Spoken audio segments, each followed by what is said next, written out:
Hi, next question comes from Gillian Knapp. I'm a beginner to Buddhism and am, in fact, still doing my initial research on it. I would like to get a balanced view of the negative aspects of Buddhism. What are some of the things that have derailed both laypersons and monastics? Um, yeah, it's not often I get asked what are the negative aspects of my religion. Um, I don't think there are any, honestly. Although I suppose I've gone over some of the apparent negative aspects of Buddhism in the sense of not being not being much fun at parties, not being able to get along in society, having to segregate yourself, having to be careful. There's a lot of difficulty that comes from trying to be pure. It's not easy to purify your mind and to be solely a good person and to do away with all evil in the mind, which is really what we're trying to do. There are many people who would say that's impossible, mostly because they've never practiced meditation, and so they would consider that to be a negative aspect of Buddhism. But I can't think of any. I mean, obviously, I don't think there are any negative aspects to Buddhism. You're kind of asking two questions. The other one is, or I don't know if what you're aiming at, but as far as what stops people from practicing Buddhism correctly, I guess that's the answer. Is that there's nothing wrong with Buddhism, but people just don't understand it or don't practice it correctly. And what stops people from practicing correctly, obviously, are our preconceived notions of what is right and what is wrong, which are not really based on truth and reality. What stops people from making progress, according to the Buddha, there are certain things that are that get in the way and prevent a person's progress as a layperson and as a monk. So maybe, I'm not sure if this is exactly what you're asking, but I'll take the opportunity to talk about some of these things. For lay people, the first one is there's a requirement for faith. If people don't have a faith and confidence in what they're doing, it makes it very difficult for them to continue, because obviously for most or for many lay people there's not the opportunity to realize all of the Buddha's teachings, even to study all of the Buddha's teachings. So there has to be some level of confidence in your leaders in the religion. If you don't believe in the principles of Buddhism, it can be very difficult for you to progress.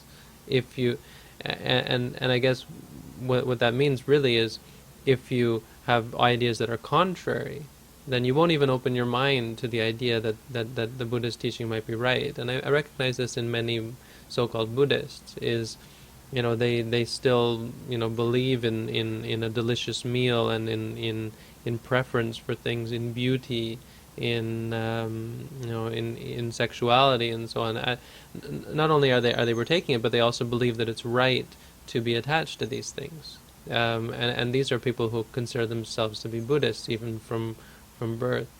And that can be a real hindrance in the practice. The second one is morality. Obviously, if you're an immoral person, it's very difficult to practice the Buddhist teaching. The third one is a belief in superstition, and this is common throughout the Buddhist world and the world in its entirety. Because the Buddha taught cause and effect, when people have different ideas of what is cause and what is effect in terms of magical causes, if you wear this around your neck, somehow it's going to have a benefit. If you say this or say that, somehow there's going to be a negative effect, and so on. The belief in superstition, because it's contrary to the idea of karma and cause and effect, is another hindrance to especially to lay people, because they're not so close to the teachings, so they hear about this witch doctor or a fortune teller or so on, and they can get mixed up in terms of what is the Buddha's teaching. The fourth one is getting involved in other religions, and it's related to the last one. When people go and support other religions, other religious doctrines, in terms of paying respect to these teachers, listening to what they have to say, and trying to get their opinion, because they have a whole other outlook on life, and it confuses it confuses people when people say things like all religions teach the same thing, or so on. All religions are the same. It doesn't matter what religion you are, and so they will respect the teachings of all religions. It's not that we don't, in a sense, respect these teachings. In terms of, you want to practice that way, that's fine. You believe this, that's fine. But to accept that belief is proper, that it actually is beneficial. When those beliefs go against the understanding of the Buddha as to what is right and what is wrong, can be a hindrance to one's practice, because there's if there is and when there is a conflict. And the final one is to support the Buddha's teaching. So to not spend time supporting teachings which are contrary to the Buddha's teaching, and to actually engage in supporting the Buddhist religion in terms of material support, in terms of spiritual support, and spreading the teachings, and so on. These when we fail to do that, and when we get involved in other religions, these are two things the Buddha said cause you to move away from the Buddha's teaching. Those things which are a hindrance or cause monks to become derailed, as you say, are the Buddha had four things that he said, especially for new monks, are going to be a real hindrance. And this is sort of an addition to what I was saying about how to become a monk earlier. I think it's useful to know about these as well. The first one is not being able to stand the teachings or instruction, not being able to bear being instructed, being told what to do. This is very common for new monks when they're told they have to do this and have to do that. It's very easy for them to become angry and frustrated when they don't understand and don't agree. They aren't able to follow along because of their own ideas, their own views of what is right and what is wrong. Makes it very difficult for them to do things like walking back and forth, or sitting for long periods of time. When we tell meditators they have to sit through the pain instead of trying to move around all the time, this can be very difficult for some people. They don't agree with it. When we tell people they have to let go, they can't cling and they can't chase after. When we tell them not to try not to make eye contact or look around or wander or move quickly or so on, it can be very difficult for people, especially for monks and for meditators who have come to the meditation center to stay. The second one is being addicted to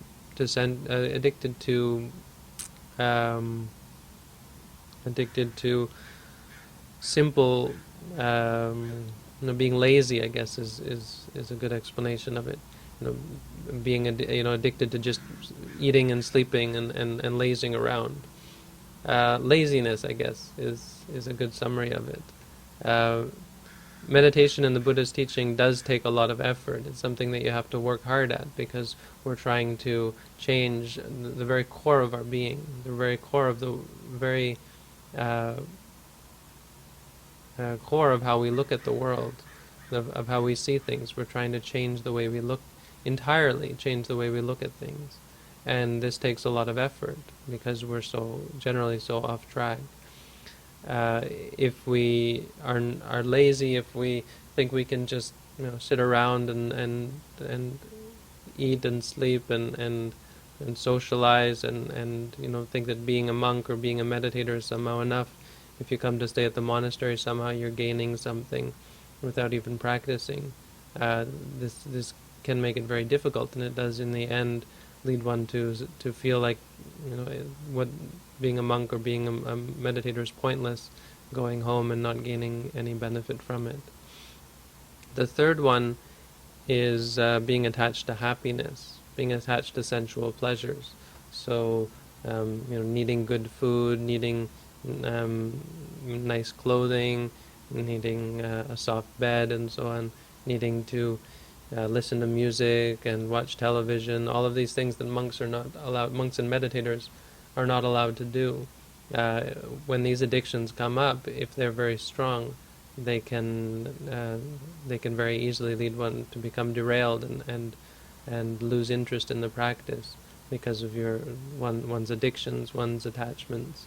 When these come up, it leads to boredom, it leads to disinterest in reality and meditation, wanting something else, wanting more, and eventually leads one to leave the monk's life or to leave the meditation center. And the fourth one is specifically for monks, they say, is love for a woman. But I think it can easily, obviously, be flipped to be talking about a female or even just a meditator in general. The sexuality obviously is a very strong attachment, and it's the prime reason why monks disrobe when a woman comes to the monastery and they fall in love, and the monk decides that he's had enough and he's found a more desirable or more pleasurable path to follow. And this is the fourth danger. These dangers are something that one has to watch out for, especially this last one. Have to be very careful about. I think it all depends on your appreciation of the Buddhist teaching and your appreciation of the life that the Buddha laid out for us.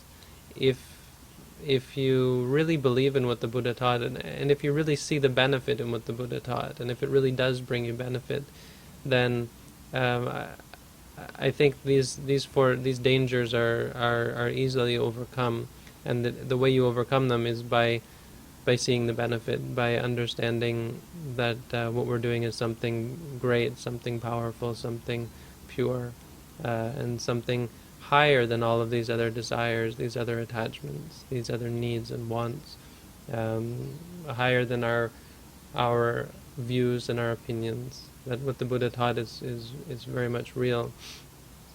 And the more we appreciate, the more we study and more we practice the Buddha's teaching, the less chance there is that we'll become derailed, either as lay people or as monks. As lay people, will feel more and more attracted to helping and supporting, learning, studying, and appreciating and following the Buddha's teaching. And with monks as well, we'll be able to overcome all adversity and all of our prior addictions and attachments and wants and needs and so on. So I hope that comes at least close to answering your question. Thanks for giving me a chance to talk about these subjects, which I think are very important for Buddhists. Okay, that's all.